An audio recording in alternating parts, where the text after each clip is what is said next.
우리가 경제적 후생을 얘기를 하면서 두 가지 사례를 얘기를 하게 되는데, 첫 번째는 우리가 지난 시간까지 얘기했던 조세제도입니다. 조세에 의해서 시장의 효율성, 경제적 후생이 어떻게 되는지, 어떻게 후퇴되는지를 얘기를 했던 거고, 이번 장에서는 국제무역입니다. 국제무역. 우리가 3장에서 비교 우위의 원리를 사용해서 국제무역의 원리를 배웠죠. 그죠? 그래서 리카르도의 비교 우위의 이론에 따르면 어떻게 된다고 그랬어요? 국제무역을 통해 모든 국가는 이득을 보게 된다는 거죠. 비교 우위에 따라서 절대 우위가 아니고. 근데 뭐 실제로 이건 완벽한 얘기는 아니에요. 왜냐하면 국제시장에서 이들이 어떻게 이득이 발생하고 이득이 여러 시장 참여자들이 어떻게 배분되는지 살펴보지 않았기 때문이죠. 그죠? 그래서 이 장에서는 이를 위해서 앞서 배운 수요와 공급 그리고 이들의 균형, 이로부터 발생하는 소비자 잉여, 생산자 잉여, 이 잉여의 개념을 가지고 국제무역에 한번 적용하여 설명해 보도록 하겠습니다. 먼저 국제무역의 결정 요인을 한번 봅시다. 어떤 게 국제무역이 이루어지게 하게 되는지. 무역이 없는 경우의 균형은 어때요? 국내 생산자와 국내 수요자만 존재하죠. 그래서 여기서 균형 가격과 수량이 발생하게 되는 거죠. 그죠? 시장의 원리에 의해서, 시장의 균형, 보이지 않는 손에 의해서. 그래서 요거는 국내 공급량과 국내 수요량이 일치하는 수준에서 결정이 되는 거고, 이 사회적 후생의 합, 경제적 후생의 합은 뭐예요? 생산자 잉여와 소비자 잉여와 생산자 잉여의 합인 총 잉여로 얘기할 수 있다라는 겁니다. 그죠? 국제 무역이 없는 경우의 균형. 이건 뭐 우리가 앞에서 다뤘던 그거죠. 국내 공급, 국내 수요를 이루어져서 균형이 이루어지고 그 균형에 의해서 균형 가격, 균형 거래량 설정이 되고 총 잉여는 어떻게 되죠?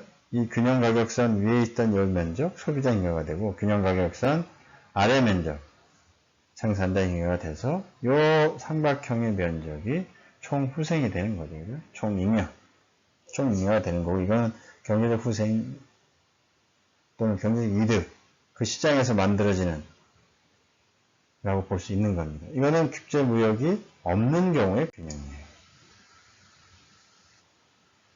자, 이전 패널에 또 한번 물었습니다. 무역협정, 미국이 맺은 주요 무역협정은 대부분의 미국인에게 혜택을 주었다.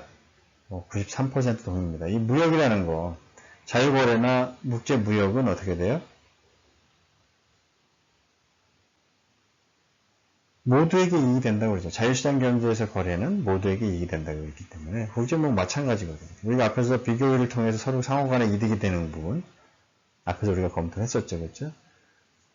경제적 우화를 통해서 검토를 해봤는데 그런 것처럼 동의하는 전문가의 비중이 93%를 넘는다는 겁니다. 그래서 무역정책과 관련해서 정부가 만약에 섬유의 수입, 일단 어떤 정부에 대해서 섬유의 수입과 수출을 자유화한다면 국내 섬유 가격과 거래량은 어떻게 변하지? 이런 의미 드는 거죠. 그러니까 수입과 수출을 자유화한다는 거. 국제무역거래가 양쪽에 후생을 다 높인다고 얘기를 했는데 그러면 자 수입과 수출을 자유화할 경우에 그 국내 가격과 거래량은 어떻게 되는지 영향이 있겠죠. 당연히. 그러면 그를 통해서 이런 무역 자유화 조치가 누구한테 이득이고 누가 손실을 보는 거지? 그죠? 새로운 무역 정책 수단으로 관세를 부과하는 거 이게 이제 무역 정책의 대표적인 수단이죠. 무역 정책의 지금 미국의 트럼프 정부 뒤에 들어서서 그동안 하지 않았던 쿼터제라든지 관세를 높이는 문제 이런 수단을 거의 100% 활용하고 있죠. 그죠? 수단으로 관세를 부과해야 되는지 말아야 되는지 이런 질문들을 생각해 볼 수 있다는 겁니다.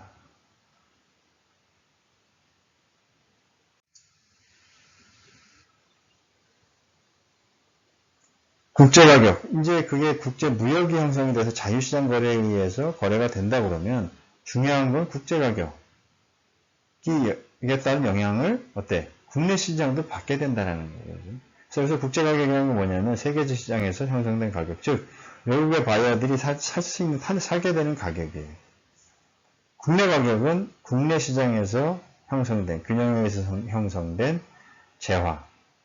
예, 뭐, 기회비용. 우리가 뭐, 비용이라는 것은 전부 다 기회비용이라고 얘기를 했으니까. 그렇게 볼 수 있는 거고, 국제 가격과 그럼 국내 가격을 비교해 보면, 누가 비교 우위에 있는지 판단이 된다라는 거예요. 이게 자유시장 거래가 허용되는 국제 무역 시스템 하에서는 국제 가격과 국내 가격이 비교를 해서 비교 우위가 판단이 된다는 거예요.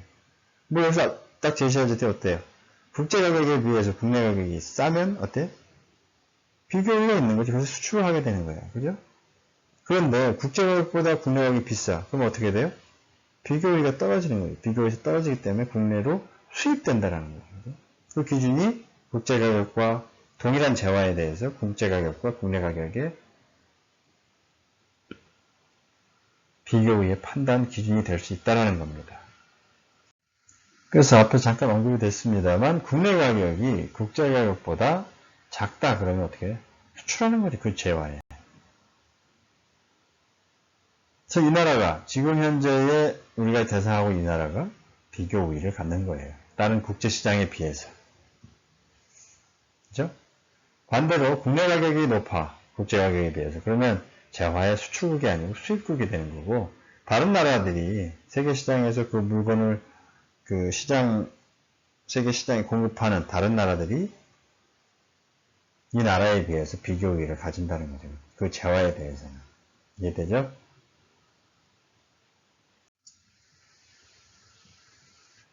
그러면 국제 무역이 수출국에 미치는 효과를 한번 봅시다. 만약에 수출하는 나라야. 국제 무역 이전의 국내 균형 가격은 국제 가격보다 당연히 낮죠. 그러니까 수출이 되는 거죠. 그죠? 교역이 시작이 되면 어떻게 돼요? 국내 가격이 국제 가격과 같아진다는 거예요. 그렇다는 얘기는 뭐죠? 국내 생산자들의 공급량이 국내 수요량보다 많아진다는 얘기예요. 왜? 가격이 높아지니까. 그죠? 그런 얘기죠? 그래서 그러면 높아진 생산량이 공급량이 늘어난 이 물량은 어떻게? 수출을 가는 거예요. 수출 가기 때문에 그렇게 된다는 거예요. 이게 그러니까 국내 가격, 자유로운 국제 무역이 허용된다라는 그런 개념에서 보면 시장이 국내 시장뿐만 아니고 세계 시장으로 넓어진다라는 개념으로 우리가 이해를 해줘야 된다는 겁니다. 이해되죠? 국제무역이 수출국에 미치는 효과를 봅시다. 이것도 뭐 어려울 거 없습니다. 우측에 그래프를 보면 우선 국내 공급과 수요 곡선이 이렇게 되어 있고 국내 시장에서는 어디에 균형점이? 요 점이죠. 그죠? 교역이 국제무역이 일어나기 전에 균형 가격과 균형 거래량인 거예요. 이만큼. 그죠?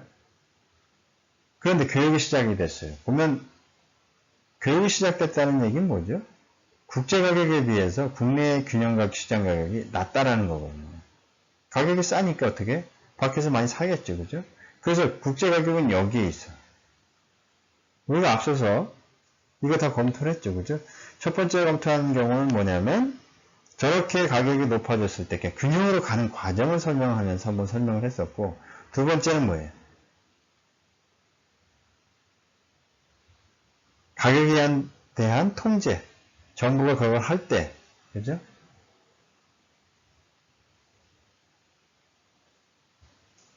그때 배웠었잖아요. 자, 이거는 뭐죠? 이렇게 위에가 올라가면 어떻게 돼요? 국제가격이 당연히 높으니까 어떻게 되죠? 이렇게 국제가격이 형성이 되게 되면 우리가 잉여 관점에서 한번 봅시다. 첫째, 소비자 잉여는 원래는 교육 이전에는 어디예요? A 더하기 B였죠. 그죠? 소비자 잉여. 요 균형선 위쪽에 요 면적 A 더하기 B가 소비자 잉여인 거예요. 그죠? 생산자 잉여는 당연히 C였고, 그죠? 총 잉여는 어떻게 돼요? A, B, C 요 면적이 됐죠. 그런데 교육이 발생하게 되면 어떻게 돼요? 가격이 여기서 결정이 되는 거예요. 이 균형 가격은 의미가 없어지는 거죠. 물론 분석에 대한 의미는 있지만 실질적인 의미가 없어져 버리는 거예요. 가격이 이렇게 설정이 되면 어떻게 돼요? 여기서 소비자 잉여는 어떻죠? 요 A라는 거죠. 당연히 지금 보면 국제 가격으로 높아진 상태잖아요. 그죠? 높아진 상태. 가격이. 그죠? 높아졌기 때문에 소비자 잉여는 요 A밖에 안 된다. 그럼 생산자 잉여는 어떻게 돼요? B, C가 요 밑에 B, C로 늘어나게 되겠죠?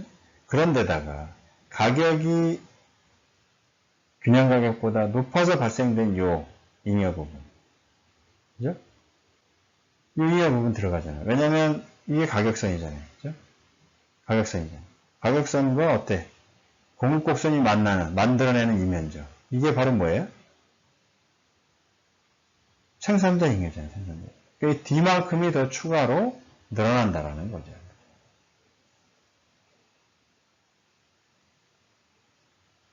그래서 보면 총 잉여가 어떻게 되어 있어요? D가 추가적으로 생기는 거죠. 나머지는 이제 소비자 잉여와 생산자 잉여 간에 서로 주고받는 그런 관계로 되는 거고, 이 국제무역이 딱 시작되면서 어떻게 돼? 총 잉여가 D가 추가되는 거예요. D가 추가되는 거예요.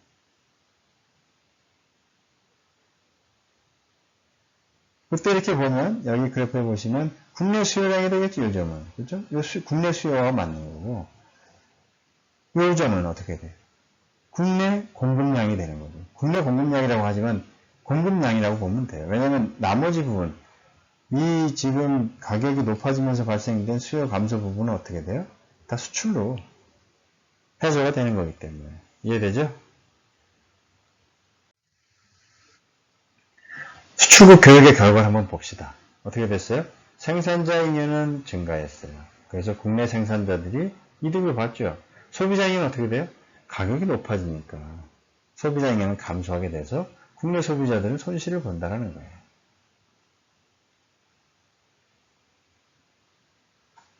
총 잉여는 아까 D만큼 추가적으로 생기는 생산자 잉여에서 드러났지만 D만큼 추가가 되는 거죠. 총 잉여는 증가합니다.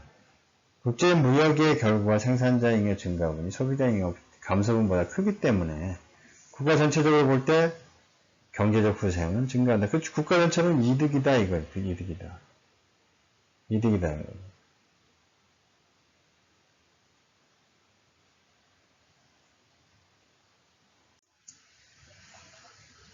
다음은 이제 국제무역이 무역거래가 있을 때 수입국에 미치는 효과예요. 수입국이라는 건 뭐죠?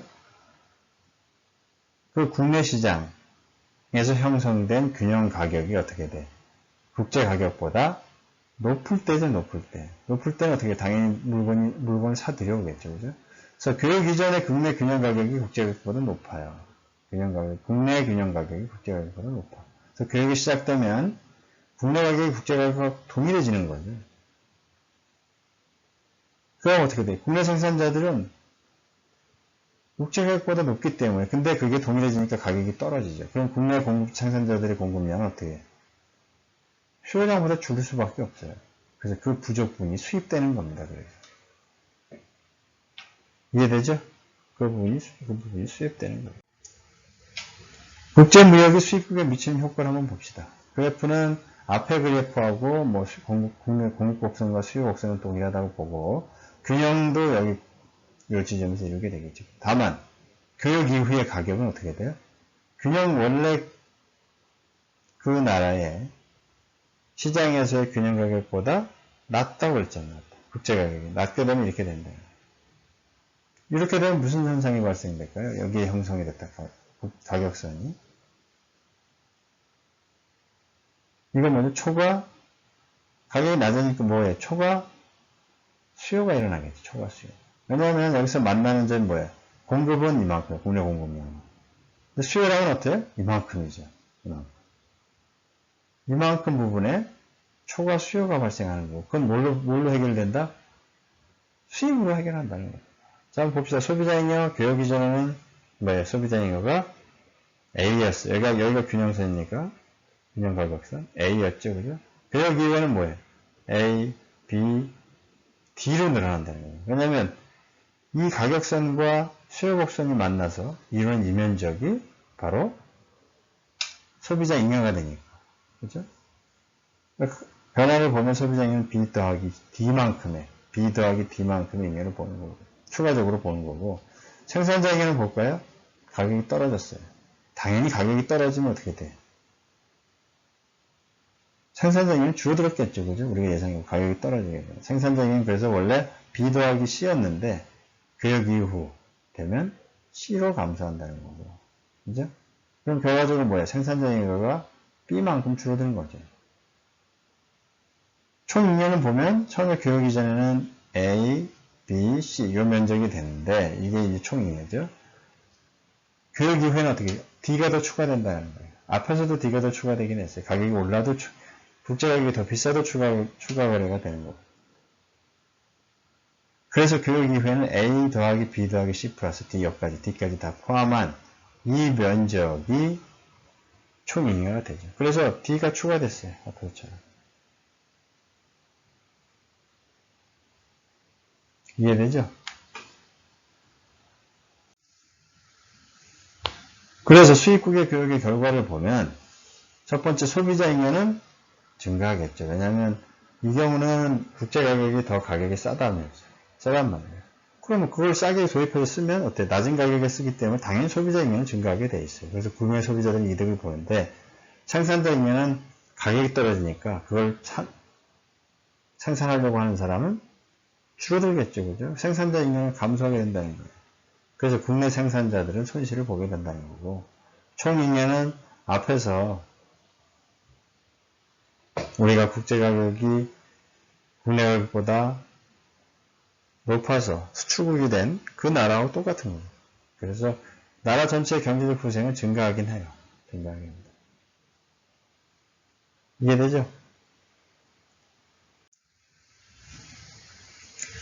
그래서 보면 수출국에서 수입국에서 모두 경제적 후생은 증가하는데 그 안에서 소비자와 생산자들의 후생은 따져보면 다르다는 거죠. 그래서 수출국 입장에서 보면 국내 생산자들은 이득이 되는 거고 소비자들은 손실을 보는 거예요. 왜냐하면 가격이 올라가는 거니까.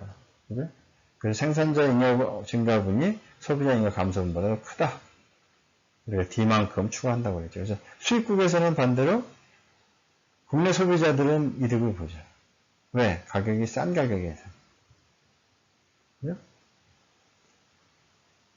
국내 생산자들은 손실을 하는 거예요. 가격이 다운되니까. 그래서 이는 경제학의 기본 원리 중에 자유거래는 모든 사람을 이롭게 한다는 원리를 입증하는 사례가 될 수 있다는 겁니다. 그러면 자유무역이 실제로 모든 사람에게 이로울까요? 첫 번째 보면 국가 전체의 경제적 파이를 크게 하는 효과는 있다는 거예요. 전제를. 파이를 크게 하는 효과는 있다. 효율성은 있다는 거예요. 효율적이 된다는 건 맞다라는 거죠.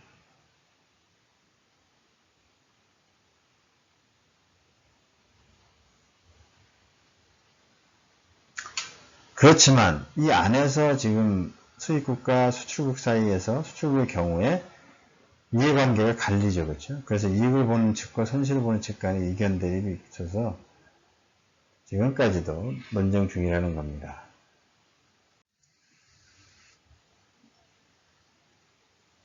자, 그러면 우리가 정부에서 국내 기업, 국내 시장 보호를 위해서 하는 조치 중에 강력한 조치 중에 하나인 관세하고 그 다음에 그걸 부과했을 때 효과 어떻게 나타나는지 보십시다. 관세, 처익수라고 여러분 아마 해외여행 갔다 오시다 보면 많이 봤던 그 영어 단어죠. 거기서 세금 다 해결해야 되니까. 그래서 외국에서 생산되고 국내 소비된 물건을 부과되는 세금을 관세라고 얘기를 하고 수입품의 관세 부과 어떻게 돼요? 수입되는 물품이 국내 가격의 관세만큼 국제가격보다 높아진다는 거예요. 수입품에 대해서. 그러니까 어떻게 돼요? 가격이 높아지니까 국내 소비 감소, 국내 생산 증가를 유발시키는 거고 그렇게 되면 국내 생산자들은 이득이고 국내 소비자들은 손실을 본다는 겁니다. 앞에서 설명한 내용 관세의 효과를 우리가 그래프로 한번 좀 알아봅시다.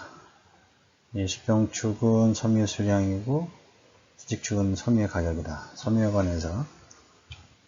그래서 원래 관세가 부과가 안 되는 상태라면 그리고 그 효력이 없는 상태라면 국내 공급, 국내 수요가 요 점에서 균형을 이루죠. 그죠? 이 점에서 균형을 이루면서 요 점에서 어떻게 돼요? 요 균형 가격선에서 윗부분이 생산자 잉여가 되고 아랫부분이 소비자 잉여가 되고 아랫부분이 생산자 잉여가 되겠죠. 그죠? 그런데 국제 교역이 시작이 돼서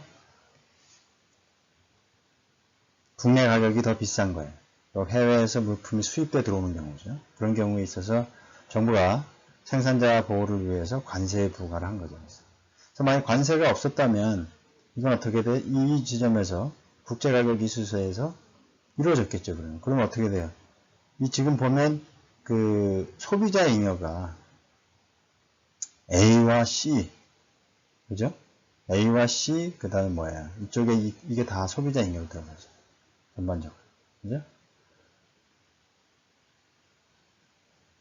그런데 정부가 이제 사실은 생산자 잉여가 이렇게 되니까 국내 생산 시장, 국내 생산 기반이 무너지겠죠. 그래서 국내 생산자 보호를 위해서 정부가 관세를 부과하게 됩니다. 관세를. 이만큼. 이 빨간 선만큼 관세 부과가 됐다는 얘기는 뭐냐면 이게 가격선이 된다는 얘기죠. 이 가격선. 이 가격선이 된다. 그죠? 그래서 보면 여기서 보면 처음에는 어떻게 되겠어요? 관세를 부과하게 되면 당초에 이 관세가 없는 상황에서의 국제 거래가 이루어졌을 때는 G밖에 안 됐죠. 생산자인가. 근데 어떻게 돼요? 요 C만큼 늘어나게 되는 거죠. C만큼 늘어나게 돼요. 그죠? 그죠?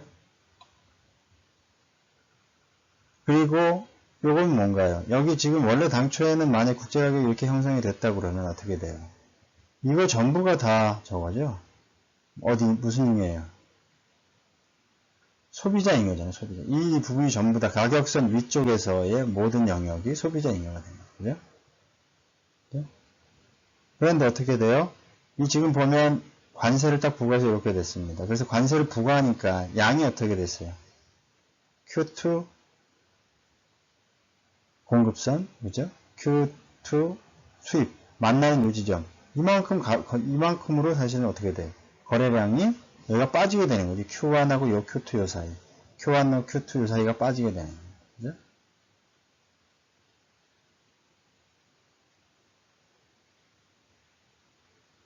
따라서 이 D, E가 빠지게 되고, 이 E는 어떻게 돼요?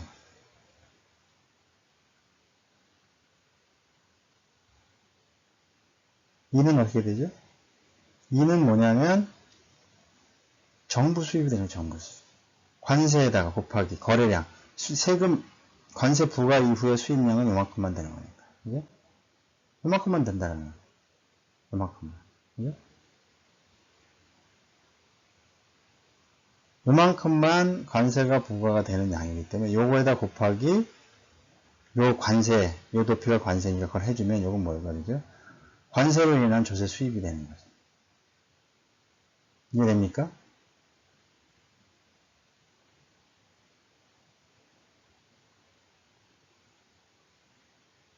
이해돼요?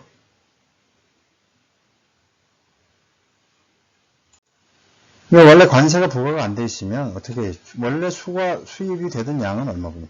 그러니까 실제로 보면 이거 여기서 만약 국제 가격이 형성이 돼 있다. 그래서 자유거래에 의해서 국제무역에 게시가 됐다라고 한다면 어떻게 되죠? 이게 보면 지금 현재 상태의 가격선이 여기서 형성이 됐다 그러면 균형 가격이 그럼 어떻게 돼요? 초과 수요가 되겠죠. 당연히 가격이 아래로 떨어졌으니까. 그죠? 초과 수요가 된다는 거죠. 그 초과 수요 부분 여기서부터 Q1S서부터 Q1D까지 이르는 전체 초과 수요 부분은 뭐가 메꾼다라는 거예요? 수입을 통해서 메꿔진다라는 거죠. 그죠? 그런데 세금을 조사를 부과하게 되면 어떻게 돼? 양이 이 가격선이 이 위로 형성이 돼. 관세만큼 위로 형성이 되니까 어떻게 돼요? 초과 수요량이 줄어들겠죠. 그죠? 초과 수요량이 줄어든다. 그래서 실질적으로 수입되는 양은 요만큼이라는 거죠. Q2S와 D. 초과 수요량이 요만큼으로 줄어든다. 당초 이만큼이죠. 그죠? 그래서 요 2에 해당되는 요 2에다 곱하기 관세를 해주는 요 2 영역. 요것이 조세 수입이 된다는 겁니다. 이해되죠?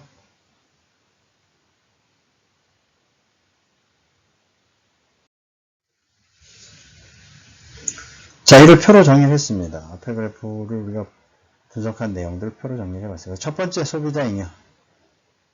당초 관세 부과 이전에, 그러니까 자유무역 거래에 의해서 관세가 전혀 없는 상태. 그러니까 맨 밑에 가격선이 설정이 되겠죠. 국제 가격으로 설정이 되겠죠. 그랬을 때 소비자 잉여는 전부 다 합친 거였어요. 삼각형의 면적. A, B, C, D, E, F 다 합친 면적이고, 생산자 잉여는 이쪽 왼쪽 끝쪽에 G와밖에 없었죠. 그렇죠? 뭐 정보 관세는 당연히 없죠. 이건 관세를 안 매겼으니까. 그래서 여기서 총 잉여는 A, B, C, D, E, F, G로 된 느낌이죠. 그래서 관세를 부과했어요. 관세를 부과하게 되면 어떻게 돼요? 요 소비자 잉여는 A하고 더하기 B 영역밖에 안 되는 거예요. C, D, E, F가 다 빠집니다. C, D, E, F. 우리 그래프에서 그렇게 되잖아요. 그죠? C, D, E, F가 다 빠진다는 거예요. 왜냐면 C는 뭐였어요? C는 당초에 소비자 잉여였는데 그래서 어디로 넘어가요? 생산자 잉여로 넘어가죠. 그렇죠? D, E, F는 어떻게 돼요? 조세 수입하고 또 거래량이 관세를 부과하면서 거래량 수입량이 줄어들게 되겠죠. 초과 수요가 줄어드니까 수입량이 줄어들잖아요. 그죠? 그 줄어드는 만큼 누가 손해를 보나요? 생산자가 손해를 보는 게 아니라 소비자는 손해를 보게 돼요. 손해를 당연히 보겠죠. 소비자의 경우. 그죠? 소비자가 손해를 보니까 DEF는 E는 조세로 해서 관세로 해서 정부한테 들어가고 DF는 뭐였어요? 수입량이 줄어듭니다. 수입량이 줄어드는 것에 따른 잉여 부분이 빠지게 된다는 거예요. 그래서 관세 부과 이후에는 A 더하기 B 영역밖에 잉여가 안 된다는 거예요. 그러니까 소비자 잉여가 A 더하기 B로 잉여가 줄어드는 거예요. 변화된 양은 C, D, E, F가 빠지죠. 생산자 잉여는 당초 G밖에 안 돼 있었는데 관세를 부과하게 되면 여기 C가 G로 넘어오죠. C가 생산자 잉여를 넘어 C 더하기 G가 되고 그래서 변화는 C만큼 더 늘어난다는 거예요. 정부 관세 수입 처음에는 없죠. 관세 부과 이전이니까. 그 다음에 관세 부과했을 때 그 수입량만큼 그 수입량에다가 곱하기 관세 해준 거 그게 면적이 2였죠. 그래서 이만큼 조세 수입이 생긴다는 거예요. 그럼 결과를 한번 볼까요? 총 잉여가 어떻게 되는지. 총 잉여는 관세 부과 이전에는 A, B, C, D, E, F, G예요. 총 잉여는 어떻게 돼요? 관세 부과하고 나면 빠지게 되죠. D와 F가 빠집니다. D와 F. 이게 이제 경제적 순손실이 된다라는 거예요. 그렇죠? 총잉여가 줄어드는 부분만큼 경제적 순손실. 이거는 왜냐하면 관세를 부과하고 나니까 사라져버리는 이득이에요. 사라져버리는 편익. 사라져버리는 잉여라고 할 수 있는 거죠. 또 사라져버리는 후생, 웰페어라고도 얘기를 할 수가 있는 거예요. 없어진다는 겁니다.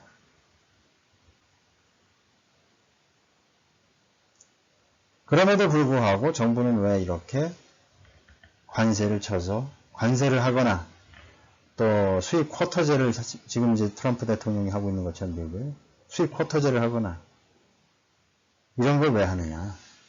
그건 여기 나와 있죠. 생산자,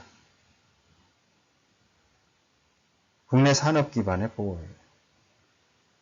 왜 그러냐면 지금 뭐 사실은 이 생산 활동에 있어서 소비자는 항상 소비자가 되는 게 아니잖아요. 그죠? 소비자는 소비자인과 동시에, 국민 소비자인과 동시에 어떻게? 노동의 공급자죠. 그죠? 노동의 공급자잖아요.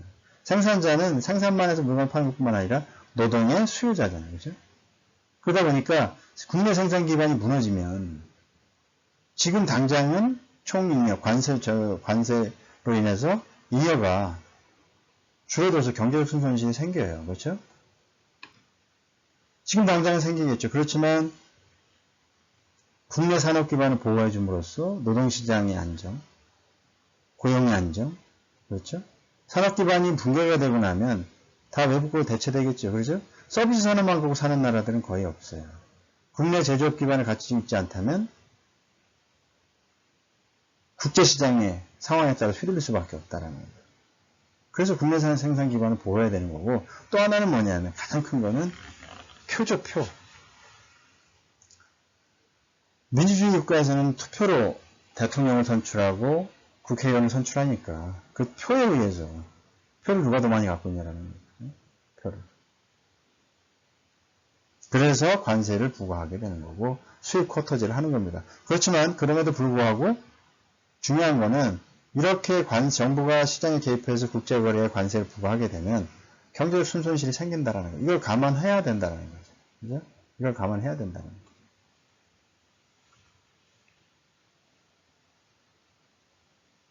이해되죠?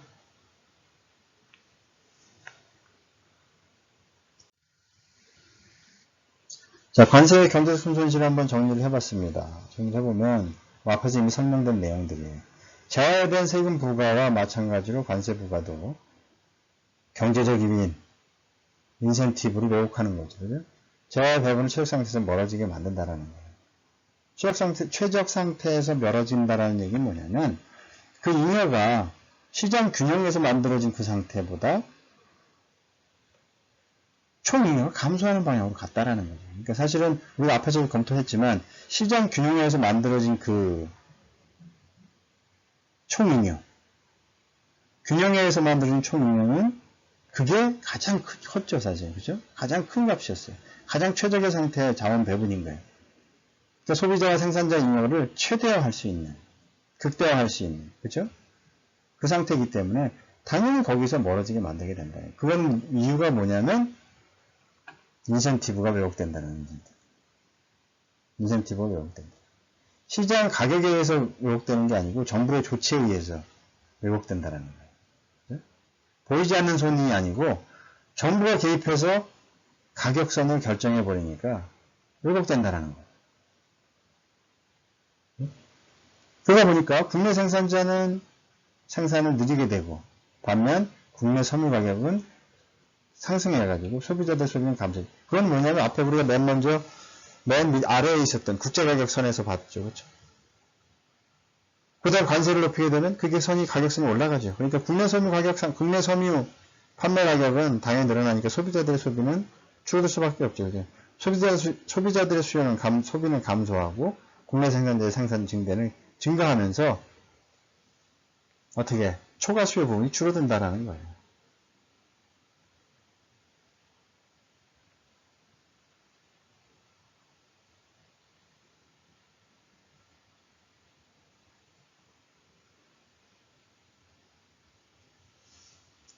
그러니까 실제로 내배를 뒀으면 국제거래를 통해서 내배를 뒀으면 물론 이제 앞에서 설명한 거는 이제 균형점에 대한 자원의 배분의 최적 상태를 얘기를 했고 우리가 앞에서 검토한 것 그냥 국제 간의 거래 경쟁 우위에 비교 우위에 의한 원리에 의해서 국제무역 거래를 하게 내버려 뒀다면 어떻게 됐습니까? 가격선이 밑에 형성이 되면 맨 아래에 형성될 때 최대 규모가 됐죠. 그죠? 최대 규모가 된 거예요.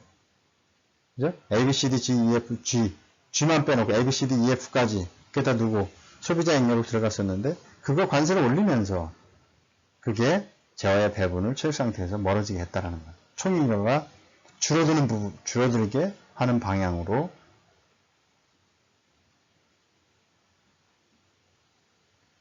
만들었다라는 거예요. 그래서 총잉여가 감소했어요. 소비자 잉여는 감소하고 생산자 잉여는 증가했어요.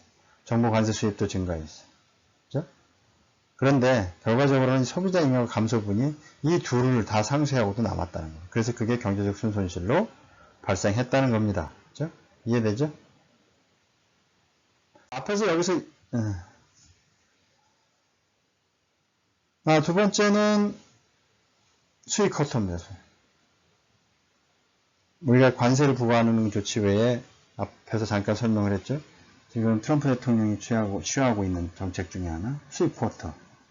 수입 쿼터는 뭐죠? 수입 물량을 아예 제한해버리는 거예요.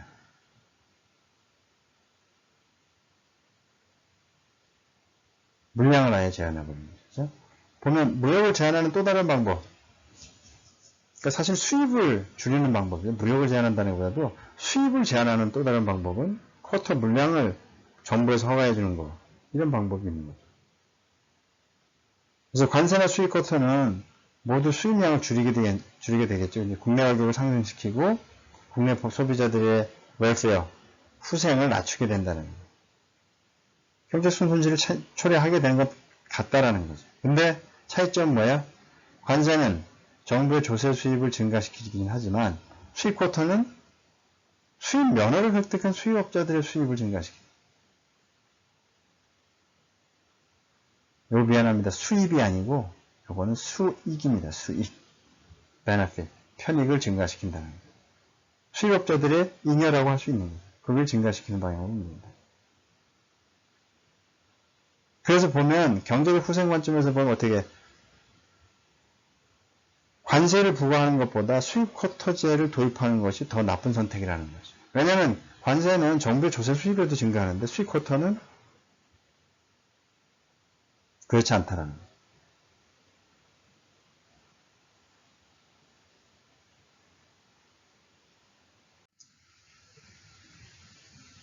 자, 우리가 지금 앞에서 두 개의 국제무역거래에 관련된 정부의 조치, 두 가지 정책, 관세와 수입 쿼터에 대해서 살펴봤는데, 근본적으로 국제무역은 그런 정부 조치가 없다면 잉여를 극대화하는 방향으로 움직인다는 거죠.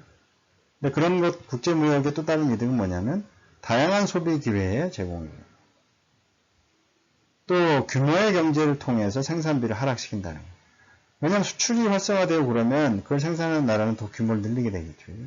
생산비를 하락시킨다는 거고, 또 국제무역이라는 것은 사실은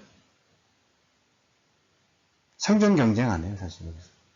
비교 우위를 가지고 경쟁력 있는 제품을 만드는 그런 기업만이 살아남는 거예요. 경쟁을 촉진시킨다는 거예요. 또 이런 새로운 아이디어의 전파예요. 이제 그런 걸 보고 국내 산업에 있는 산업 생산 업체들이 보고 또 그런 유사한 제품들 또 그런 생산비 절감하는 기술들 이런 걸 가지고 또 경쟁력 있는 제품들 또 만드는 방향으로 움직이겠죠, 그죠? 여기서 중요한 경쟁이라는 거, 경쟁의 촉진이라는 거는 사실은 경제 효율성, 또 생산의 효율성, 이런 측면에서 중요한 요소라는 거예요.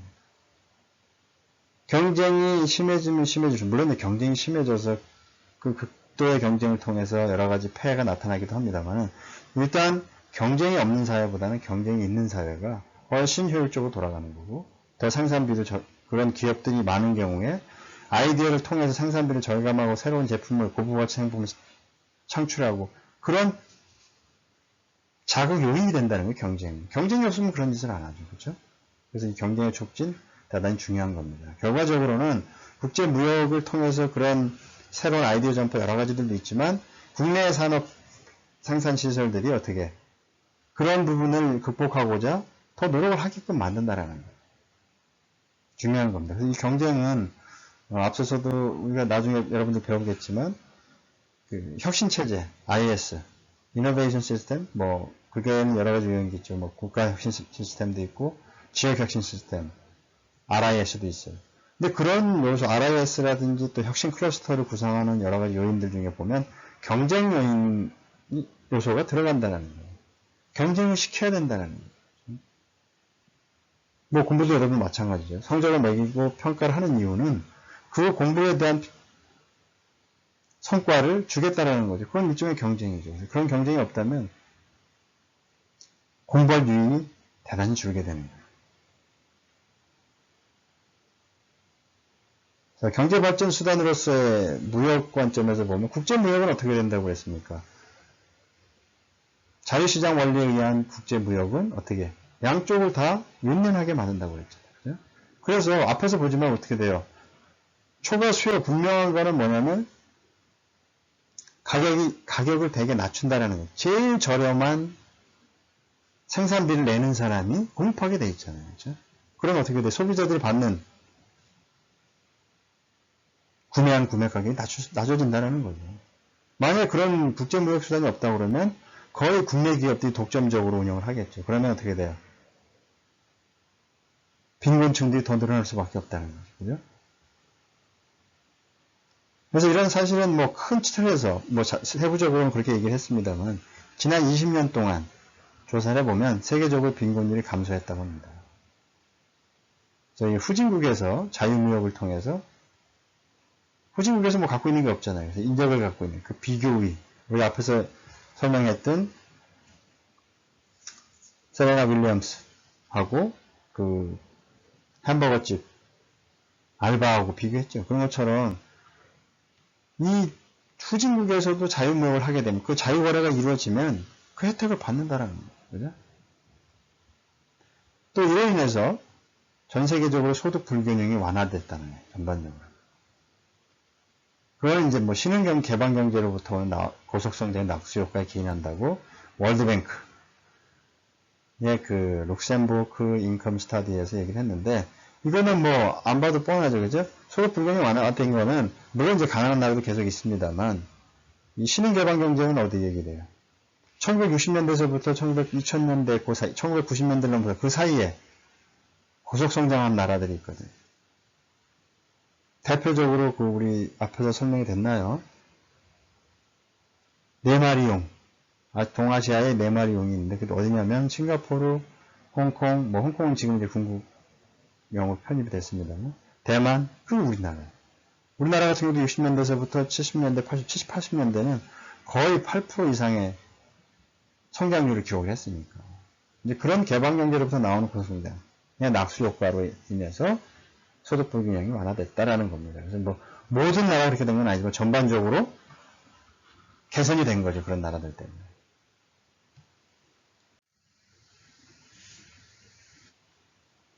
뭐 여기 지금 적어놓은 건 이제 무역 제한 정책에 대한 옹호 논리. 우리 앞에서 잠깐 내가 설명을 했죠, 제가. 그렇죠?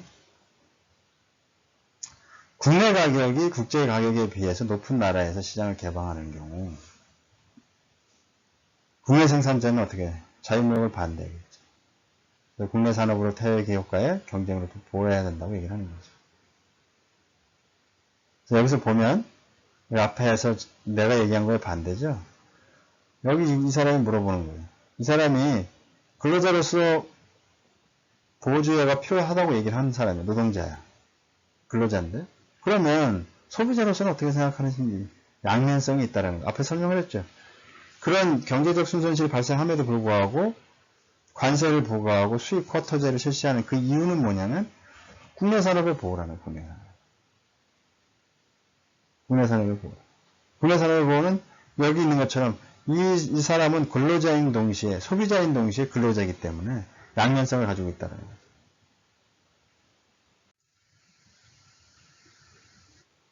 그래서 그걸 적어놨습니다. 무역 제한 정책 오늘은 첫 번째 일자리 상실에 대한 우려가 있다. 그래서 국제무역의 제품 가격 하락을 가져오고 당연히 생산과 고용을 감소하고 결과적으로는 일자리를 없앨 것이다 라고 주장하는 거고 또 국가 안보에 대한 우려. 그건 뭐냐면 어떤 산업, 예를 들어 방위산업이라든지 또 기본적인 생산 기반 시설들이 있는 거죠. 기간 산업들.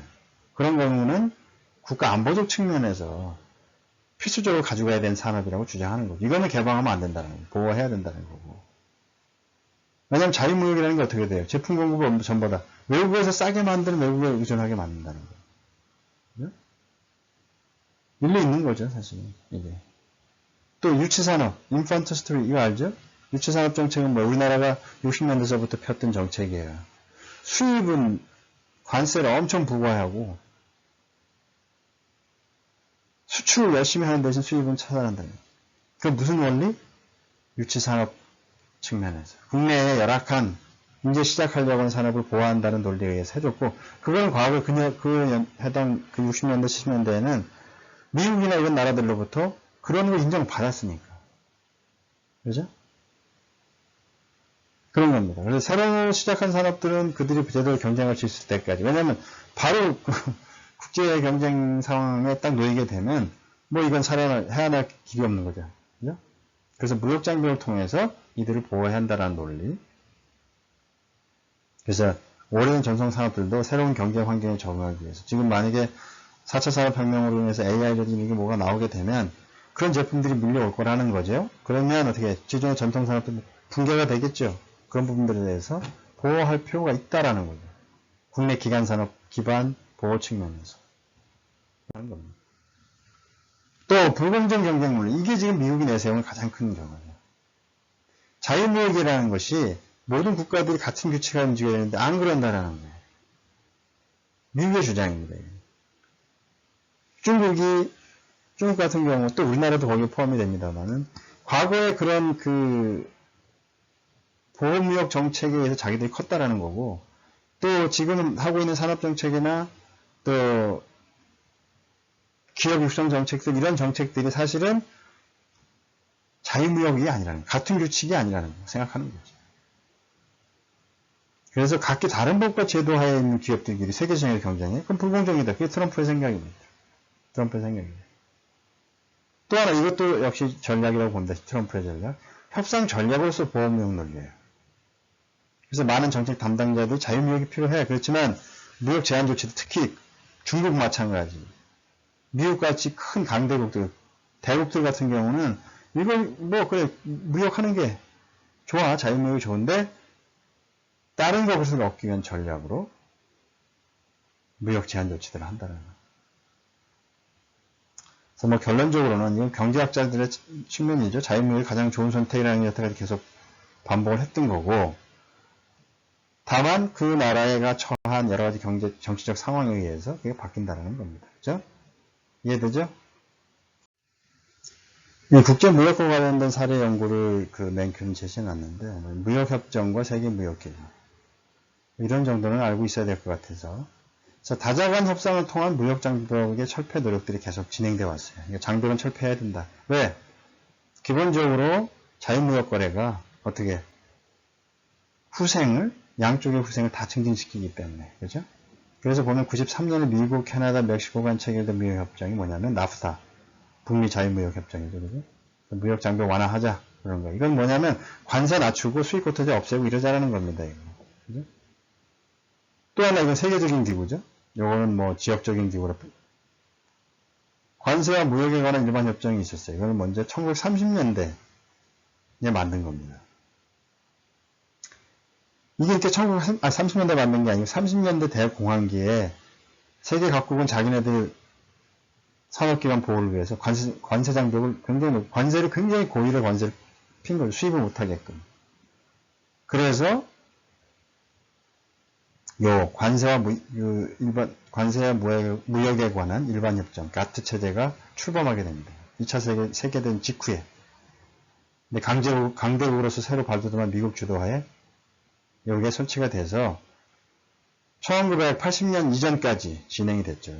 그래서 가트 체제를 통해서 2차 세계대전 직후에 40%에 달하던 평균 관세율이 최근 5%까지 줄어듭니다. 줄어드는데 기여했어요. 그래서 후생을 높였다라고 볼 수 있겠죠. 그렇죠? 그런데 그 다음에 이게 세계무역기구로 전환이 되죠. 1995년에 국제무역기구로 설립이 됩니다. 이건 세계무역기구 WTO는 가트 체제를 위협받은 이제 국제무역기구죠. 스위스 제네바에 본부가 있고 2015년 지금 좀 늘었겠죠. 162개국 회원으로 가야 돼. 전 세계 교역량의 97% 굉장하죠. 대부분의. 아마 북한 거는 빠져있을 겁니다. 일부분. 또 지하세계에서 거래되는 그런 것들 빠져있겠죠. 그래서 국가 간 무역협정을 집행하고 무역협상 여건을 조성해서 회원국 간 무역 분쟁을 해결하는 거. 이게 주 목적입니다. 여기에는 이제 문제는 무역뿐만 아니고 투자 행위에 대한 규제도 포함되고 있다고 하죠.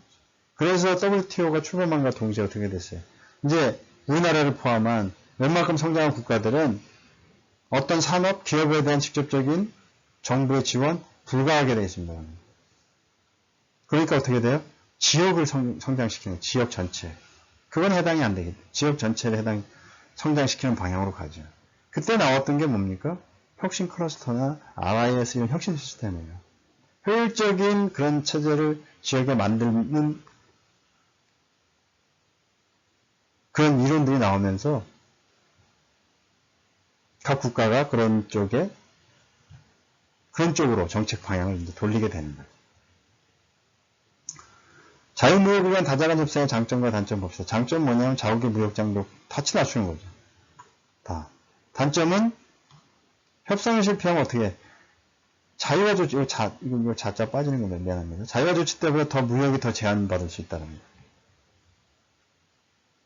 제한적일 수 있다는 거. 그런 게 단점이에요. 전문가들에게 물었습니다. IGN 편을 이용해서 전문가들이 물었는데 상대 국가가 노동의 환경 같은 새로운 환경 규제를 도입하지 않으면 무역 개방을 하지 않겠다는 거. 이게 잘못된 정책이다. 왜냐하면 새로운 규제가 일부 잘못된 왜곡을 줄이는 효과가 있긴 하지만 무역 개방을 거부하는 것 자체가 더 큰 왜곡을 지속시킨 결과를 초래하기 때문이다. 이에 대한 경제학자들의 답변 50%가 동의합니다. 이거는 전반적으로 경제학자들의 경우는 뭐라고 그랬습니까? 국가 간 자유무역 거래를 더 옹호한다는 입장이었죠. 왜? 총잉여가 각자의 후생이 증가하기 때문에. 그렇지만 여기 앞에 이제 단서 조항이 붙으니까 동의하는 퍼센테이지가 좀 50%로 줄어드는 거죠. 이 줄어드는 이 부분, 새로운 규제를 도입하지 무역 개방을 하지 않겠다. 이런 조치들이나 이런 것들 때문에 공정한 거래가 안 되고 있다라고 생각하는 것이 트럼프의 논리인 거죠, 트럼프. 불공정 교역이다라고 생각하는 거죠.